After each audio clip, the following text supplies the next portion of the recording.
Welcome back to the channel, everybody. It's been one heck of an awesome hobby week this week. I just got back from the Chicago Sports Spectacular where I was able to go to the show with Steve from Vintage on Vintage, and we met up with this guy Joe that I met at the previous show. I guess Steve had met him in Strongville previously last year, and so we were able to go around the show this afternoon. And man, I only picked up three cards that I'm excited to be able to share with you in a few minutes here, but I wanted to start by just taking the opportunity to thank Mike Monahan one more time for his willingness to be able to have me come on his Golden Age of Cardboard podcast / YouTube video, which we did. I actually recorded it a month ago, and we just released it this week. Well, Mike released it. I had nothing to do with it other than just be a participant on it.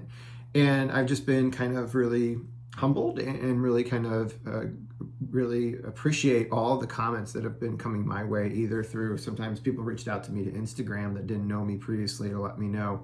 Gotten some texts from people that I know just kind of complimenting us on the show and my knowledge about the Diamond Star sets, which, I'm happy to share. It's something that I really enjoy doing. And anytime people have questions about it, they can reach out to me through my channel by just kind of looking for my email address or my Instagram page, or just kind of finding some other way to kind of comment on a video to be able to reach out to me about it. I'm happy to talk about it. It's become a passion project for me, and it's really kind of taking up most of my focus. I mean, I do have moments where I look at other things. Don't get me wrong, but for the most part, I am all in trying to finish this set and enjoying every little sort of nuance of every single card and player as I'm kind of putting it together. So again, thank you again, Mike. I enjoyed listening to it. I thought we actually did a really good job, and I'm happy it's being pretty well received. And it's something I'll always have a recording of. And I could share it with my family and friends whenever I need to. Whenever they have some questions about the YouTube channel and things I like to do, I can share that with them, especially when I'm talking about that set. And it was fantastic being able to do that. All right, so that came out on Wednesday. Now we're on to Friday here. So today is the first of 3 days of the Chicago Sports Spectacular. This is the spring show edition. They always seem to do it right around St. Patrick's Day weekend. So this one's actually not going to fall on St. Patrick's Day. That's going to be Monday, but it's going to encompass the 3 days before then. I usually try and go to the first day of the show because it's not as busy. The selection's obviously going to be better at the show, but you could tell going into the show today, even though we were able to get in right away, the selection maybe wasn't as deep as it had been in some previous shows. I just think a lot of these dealers were kind of getting a little bit depleted from doing a lot of large regional shows in the last couple months, including just Philadelphia last weekend. And so, obviously they're probably wanting to still kind of keep some things for the national if they're going to be displaying cards there and trying to sell things there in a few more months. So this may not have been the Chicago show that they were trying to put all their chips in to be able to make the biggest profit. But nevertheless, I had a lot of fun going to the show, and I bought a big boy card. Like I said, I only picked up 3 things, and the last 2 are kind of just throw-ins. I was able to do at the very end of like the last little bit of money I had, but all my budget went into one card, and that was not what I intended to do when I came into the show today. But I just saw something that completely I found intoxicating, and I couldn't get out of my mind. And I didn't even walk away from that card for more than 2 minutes before I turned right back around and went to that dealer's table and picked it up. So without further ado, I am going to turn this camera around, and we are going to look at what I picked up, and we're going to talk a little bit about it too. So stay tuned. All right, I flipped the camera around, and let's get started on these 3 cards. So as I mentioned, the last 2 I picked up are kind of like were throw-ins. I had like $10 left, and they also gave like little $5 vouchers you could use at any booth during the card show if you were one of the first, I don't know, like 100 or so entries, and I happened to be one of them, so I got one of those, and it came in handy. So I was able to pick up these 2 cards for $15 total, and there were 2 cards I needed from a 53 Bowman set. They're commons. This is actually catcher Del Rice with the St. Louis Cardinals here in the set, pictured there. So I picked up that one and pull it a little bit closer. Kind of a nice looking card there in this Cardinal uniform. The clean white baseball in his hand, clearly not a game used ball. Looks like the previous year he was able to bat .259 with 11 home runs and 65 RBIs. He played pretty long time from what I remember without actually looking up some of his numbers. So pretty cool. And we'll look at the Del Rice. And the second one actually is going to kind of tie into our last card here, and the big boy is actually Jimmy Dykes. This is his manager card from the 53 Bowman set with Philadelphia. He obviously was a longtime A as a player, and he was part of the transaction with the White Sox that also brought over Yul Haas and also Al Simmons to the White Sox. And he actually then was later promoted when Lou Fonseca retired from baseball, and he was promoted to the manager position. So he was a player manager for the White Sox for a period of time, and then he was just the manager of the White Sox through the good part of the 1940s. And here he is pictured with Philadelphia Athletics, being their manager in the 1950s. There's a few players who actually are part of the Diamond Star set that actually have cards in the 50s, but most of them are going to be like coaches and managers as opposed to active players. As far as I know, I think so far I've only seen the only active player that has a card in the Golden Age was the 1950 Bowman set, which featured Luke Appling. All right, so we got that one. So I'll just kind of put the Diamond Star here on the corner here of Jimmy Dykes, the card we've featured here before and shown before on the channel, because it's a nice little tie-in here with the big pickup that I was able to do today. So I'm going to put this back here in the center. So I did mention I went to the same dealer I've often gone to at this show. He's always set up in the same spot. It's a name that's pretty familiar to people that actually are in the YouTube community that like to go to these larger shows. It's Billy Chappell's table, who has such a range of vintage items in his booth. He has anything from like the value boxes, which where I picked up those 53 Bowmans that go with my set, to graded cards, to high-end vintage graded cards, to ungraded cards. And they touch on really all of the popular sets from pre-war all the way up through vintage. Rarely he does sometimes have a modern card in there, but it's usually part of a larger purchase that he's just trying to move on. It's not really his big focus. But if you're looking for things from the 70s all the way down to the beginning of card collecting, you're going to find things at his booth. And I asked him for Diamond Stars, which is where I picked up my Roger Hornsby previously. And he still had a Roger Hornsby in that graded card pile, but his pile had been greatly reduced. And he told me that at a previous show, somebody kind of cleaned him out of his graded cards. So I started looking through his stacks of ungraded cards, because I was actually not above trying to be able to kind of pick up a card and later get it graded. And there was a lot of the commons I needed. So for a moment, I had a thought like, okay, let me just go to the show and get a ton of commons that I need, and then I'll be like down to like 20 some cards left in the set. Or I could get some of these Hall of Famers at like better prices, like $100 or less, because they're ungraded, and I'll just have to pay for the grading fee later on. So I was having that thought, and I went through the first two stacks, which had probably about, I'd say 20 to 25 cards each in those. And then he had another stack that was all the way at the far end of his table where he had a display, which he said were cards that he had picked up recently that he hadn't integrated into these piles. And right on top of it was a card that clearly probably was catching everybody's eye as you walk by. If you're familiar with this set, you know that this is one of the, probably I've talked about being like kind of the four big main cards that are not part of the high series, that are probably the most expensive. Those being Mel Ott, Jimmy Fox, the #1 card of Lefty Grove. If you wanted to extend it to 5, it would be Hornsby. But there's one that stands out above all of them as like kind of the key card if you want to try and put this set together. It was released only in 1935. It wasn't released again in 36, which again I have no idea why, but it's only a 35 release. The first release of his card actually spelled his name wrong. And then they corrected it shortly thereafter. I guess the populations are pretty similar between those that have it spelled incorrectly and correctly. And it is none other than two-time MVP Hank Greenberg. I'm telling you guys, I looked at this card and I was like, okay, I just can't spend all my money at the first booth. I'm going to go look around and see maybe I can find some other deals. So like, all right, I kind of talked myself into doing that. we went over to tables that were adjacent to his booth, and I looked through a few cards, including a few more Diamond Stars actually, that were graded. And I knew at that moment I could not walk away from this item. And at the price that it was available, I felt I could negotiate a price that would work for me. And I turned right back around and we went into negotiation. And I was able to acquire this card pretty much with the budget that I brought to the show.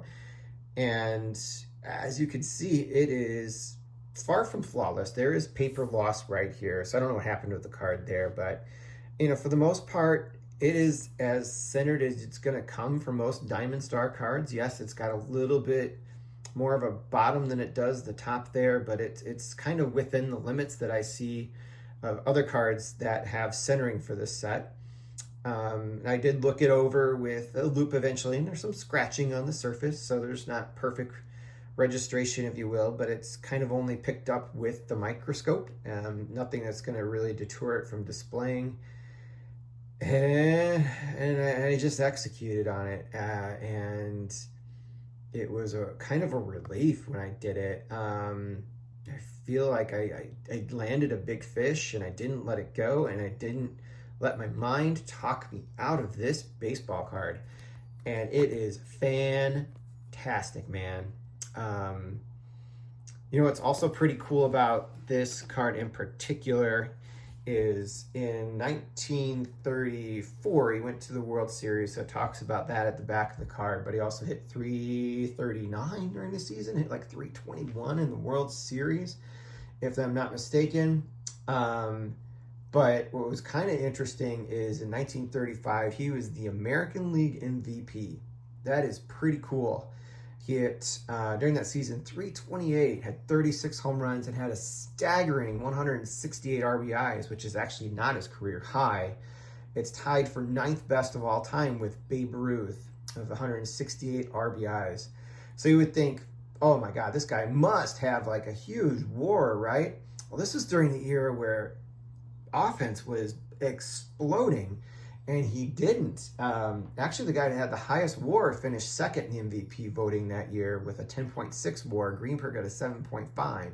And it's someone I've talked about before on this channel, featured cards of him before, and someone who's had an argument to be in the Hall of Fame. His brother's in the Hall of Fame. It is none other than Wes Farrell, was runner-up to the MVP that year. And obviously, they didn't have this statistic in the 1930s.